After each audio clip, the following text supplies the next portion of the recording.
Hello everyone, welcome back to my channel. For those that are new here, welcome. My name is Charlotte and I am a year 1 teacher, currently in my second year of teaching. 1, 2, 3.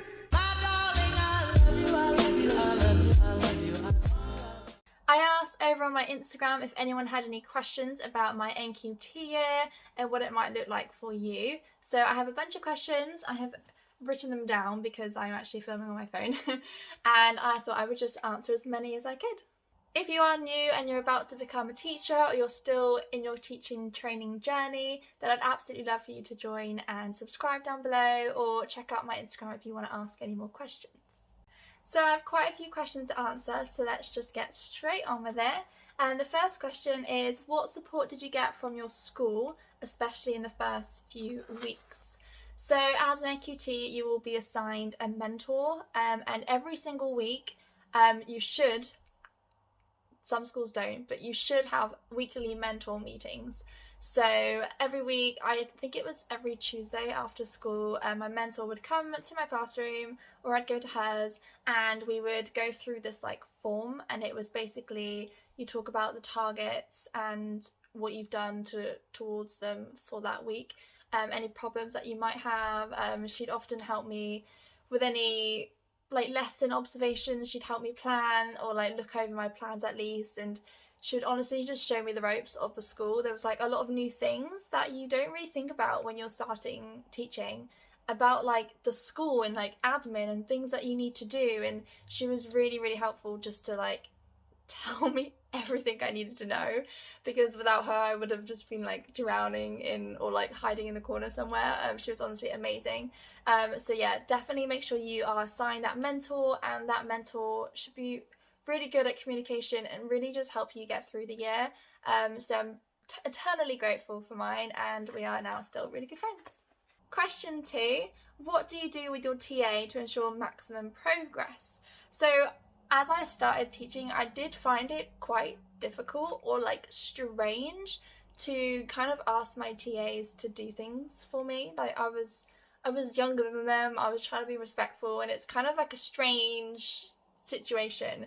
But just think of them as like the other half of your team. Like don't think of them as your teaching assistant. Like, think of them as another adult in the classroom, and they are equally as important. They should be equally respected from the children. So every time I would have a lesson, I would kind of get them really involved and make sure that like they all know that they are as important as the teacher, because they are. I've written down some tips to kind of ensure maximum progress. So one thing I wrote is, don't just give them little jobs that you could probably do yourself, and really prioritize the children. Because everyone says like, oh yeah, your TA can laminate this and cut out this and do all those things, but realistically you want them to be with the children for as much as that day as possible. So I don't give them any jobs like that unless it's a time that they aren't needed, like golden time or something, and if I'm like desperate need of some extra help. But generally like they are with the children. If it's like assembly time or morning work, they're doing readers or doing interventions. During the lessons they're always with a group of children or supporting individuals, and honestly just get them to be with the children at all times. Another thing, don't just send them off with the same low ability group every single lesson, because realistically the lowers need your teacher knowledge just as much as any other children in the class. So spread them out with different groups at a time. You do the lowers, they do the highers, swap it round, find out different children who struggle with different things, like mix out your groups and try and give every child a chance to be one-on-one or in a 1-on-5 group or something. Did that make sense? I'm like pretty sure it did. Another thing that really helps is giving them a copy of the plan.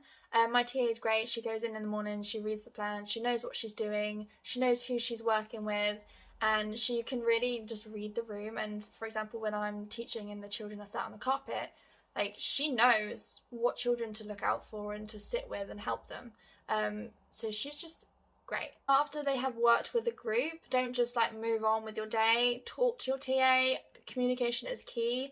ask them who found what difficult, who thinks they can do it more independently next time, like see how the children got on, and then you can use that information next lesson. Question number 3, how to set expectations from the off-go. I like this question. Honestly, I struggled with this, to be completely honest with you. I was brand new to teaching, and you just want to make them like you. And I did find it difficult to be tough on them. I'm over that now, I'm pretty good. But the first year I had a few children that would kind of push the boundaries and see like where they could take me, and honestly I kind of let them. I wasn't as strict as I should be. Like obviously I don't mean like shouting and like yelling at the children, but you need to be fair and firm. Like you need to be consistent with whatever you're saying. If you warn them and then they'll lose like a minute of play afterwards, you need to stay true to what you say. There'd be times where I was like so busy with work and like I wanted that whole playtime to like catch up, and I would just let it slide, and that did not help at all. So that's kind of a mistake that I made, but I have definitely learned from that. So like advice to you guys is be consistent with your behavior management. Day one, show them what to expect, like talk through the rules and things, but it doesn't mean being really strict. And don't listen to those people that say don't smile till Christmas.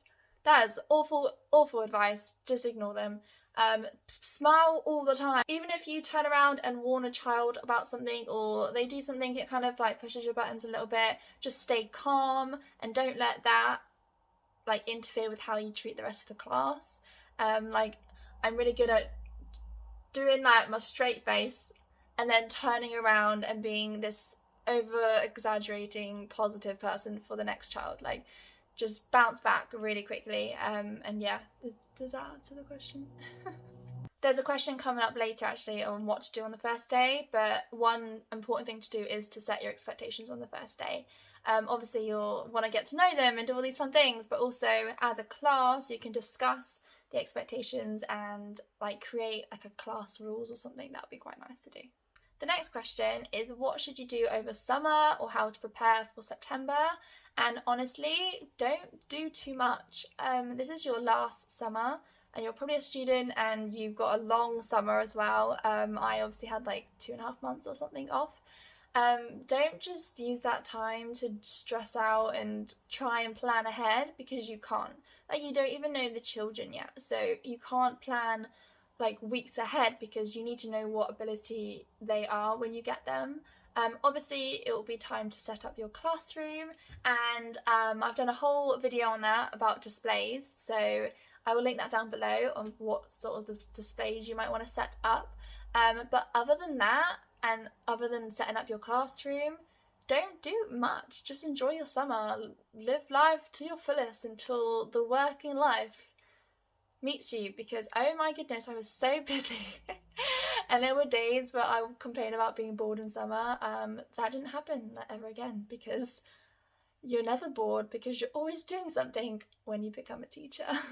I was actually still living in Brighton, because I lived in Brighton whilst I studied at university, so I didn't move out until like a week before I started school. So I wasn't able to go into my classroom and do things. I had friends that were there for like 2-3 weeks straight sorting out their classroom. Another girl in my school did, and it looked great, to be honest, but she spent a lot of time doing it, and that's okay if you want to do that, if you want to spend your summer doing that, but I just recommend enjoying it. And I had about 3 days in school.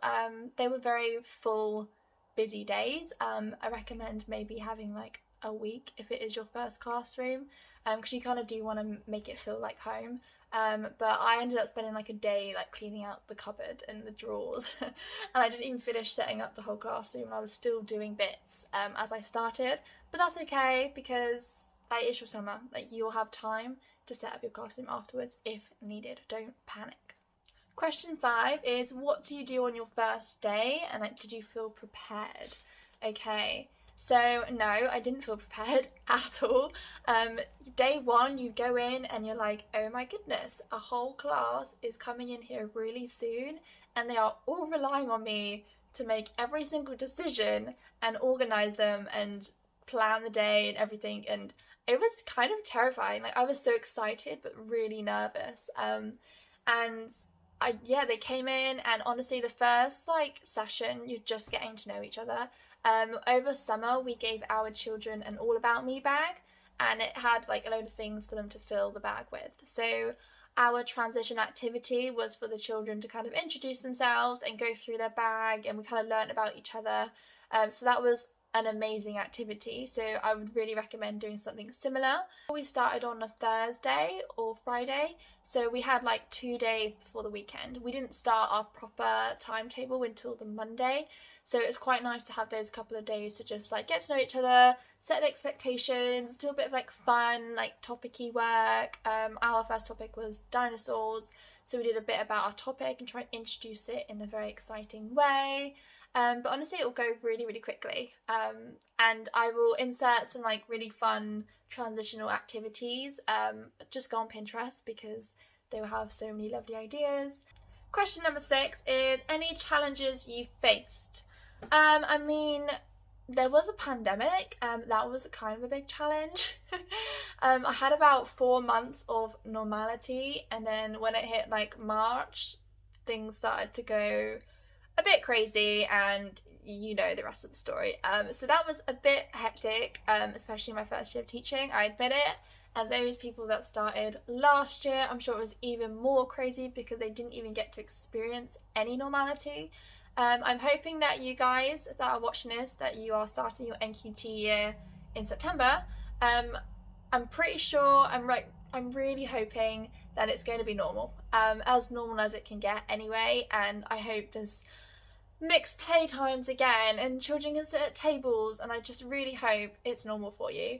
But yeah, that was a huge challenge because obviously not only was all the teaching new, then everything else was really new. Not just for me, but for the whole school. I did find a lot of the like assessment and admin things really challenging, especially because it was a new school, so they all have different structures and things in place, and I was very new and I had to kind of learn all these different things, learn the routine, all these different things to do, and there was no one in charge of that class that I can bounce back from, because obviously as a teacher trainee, yeah, I was doing like teaching and interventions and all that sort of things, but I wasn't really in charge of like the assessment and all the like niggly things that you need to do, like school trips and all that important things that you don't really think about. So that was a challenge for me. Luckily my parallel teacher was really, really helpful, and she kind of got me through it, like both of them did. But yeah, it was a lot of things to learn in a short period of time. I've noticed that I stayed in year 1 the following year, and it was so smooth. Like I knew exactly what I was doing. I felt really like organised and on it. I had everything I needed to have done. But the year before that, I didn't even know what was needed to be done. There was so many things. I had just like ongoing list of things I had to remember. So that was a huge challenge for me. So just seek help. Don't be afraid to ask questions. Like don't just suffer in silence, because I really needed everyone to be like, okay, remind me, what am I supposed to do? Even if I had to repeat myself and ask again, it's okay. Like you're new. It's going to take a while to get used to it. I had a question about my NQT folder and what to put in it. I've actually done a whole video on that, so I'll link that down below for anyone that hasn't seen it. It's just a tour of my NQT folder and like the evidence I've collected and how I've organised it. So if you haven't seen that, I would recommend, because that's something you're going to be doing next year. My next question is, what advice do you wish you were given when you started your NQT year? Okay, I've done a few things. Okay, the first one is a work-life balance. So make time for friends and family. Don't just get stuck in the routine of waking up really early, being in school like 10 hours a day and going home and passing out, because honestly, I did that and it wasn't fun at all. By the end of it, I was just so stressed and overwhelmed. I wasn't having a nice work-life balance. Like I just completely ignored my social life, and I was so focused on being this really extra teacher that I just completely ignored every other aspect of life. And don't do that. Like I wish someone had kind of talked to me about it beforehand. I understand being new, you just want to do your best, you want to show everyone what you're made of, you want to be organised, you want to do the best for the children, and yes, that's all very important, but you've got to be your best self if you're going to be your best for the children. Actually, just before COVID happened, I was feeling so stressed. I had observations, planning, reports. I was applying to confirm my place for next year because I only had a fixed year contract, and I kept saying yes to all of these things and doing extra stuff, but I didn't have time to do it. I was spending my evenings there. Like at home, I would come home and do work after spending like 10 hours at school, and it's honestly not necessary. Like, don't do it to yourself. I'm gonna be real with you guys. I had multiple breakdowns throughout my first year of teaching. Times I cried in front of my head teacher, my mentor, my like work friends. It was a lot. I was so stressed, but it wasn't them that were putting the pressure on me. I was putting the pressure on myself. I was trying to be really extra and create all these amazing resources and try really hard to make them look like Instagrammable and like really pretty, when the children don't care. Like, only I cared. And honestly, like, I use like nice fonts, but the children can't even read those fonts, so stop trying to make everything aesthetically pleasing. Just make it functional and useful for the children. Only say yes to what you can actually do. I couldn't say no to anyone. Like, I would just do extra things, and as soon as they knew that I was good at something, and then lots of people asked me to use that skill to help them. And yeah, you need to like share your skill set and help other people, but only if you can. I sacrificed other things that were really a priority to help other people, and then I would get behind on these things and I would just fall apart, to be honest with you. I actually get a lot of questions about finding a work-life balance, and I feel like only just that I'm really getting into that. It was really difficult before, and obviously COVID happened, so you couldn't really do much anyway. But golden rules, I would say, is don't bring the books home. Don't spend your evenings marking or doing things. Like, try your best to get it done at school. Use your PPA time really productively, and don't just chat in the staff room and waste all your time. Use your break times to quickly get some marking done, or live mark within the lessons so that you don't have to do it after school. I would spend about half of my lunchtime kind of marking or doing stuff that I needed to do, and then I'd spend like the other half, or like at least 20 minutes, actually sat down talking to my friends, having some food, and like just kind of like chilling out for a bit before the afternoon. But I was just always trying to use my time productively. Obviously in your first year you're not going to master it straight away, but try and plan like at least one thing per week that you do after school, that doesn't involve just going home. Like, keep going to the gym, or like an exercise class, or meet a friend each week, or go for dinner. Do something that's going to bring you joy and have something to look forward to every week, and just kind of break off the working week. Also, my golden rule is nothing at the weekend, and I've actually been really good at that. There was a time when there was like nothing else to do, I would work at the weekend, but now that like things are opening up again and the weather's gorgeous, just don't take anything home. Honestly, I was made to feel guilty for not doing anything at the weekend. I remember my first like couple of weeks of teaching, I didn't do anything at the weekend because I was really good at not doing stuff at the weekend. And they were like, What? You didn't do anything at the weekend? and I was like, oh my god, like, am I a bad teacher? Am I supposed to be working at the weekend? And I was like genuinely like freaked out by it. But no, like, you're not meant to work at the weekend. Like, you work all week and you give it your absolute all. You deserve 2 days off to just not think about teaching. So make sure you give yourself that. Like, if you want to just check in on Sunday evening and just get yourself in the right headspace, if that helps you, then yeah, go for it. But whatever I do on Friday, I leave the school and I don't think about it until Monday. I've only brought my books home once, and that was when I was writing reports. So yeah, do that, because honestly, they're really heavy and it's so much more time efficient to just do it at school rather than bring them all back and bring them back again, la la la. I think I've been talking a really long time, so I'm actually going to split this video into 2 parts. So I'm going to end this video now, and then I'm just going to continue filming the next part, so I don't just overwhelm you with information all in one video. So if you want to see part 2, then be sure to subscribe, if you want to do the little bell for notifications. I really hope part 1 has helped you, and I look forward to answering more questions in the next video. Goodbye everyone, see ya!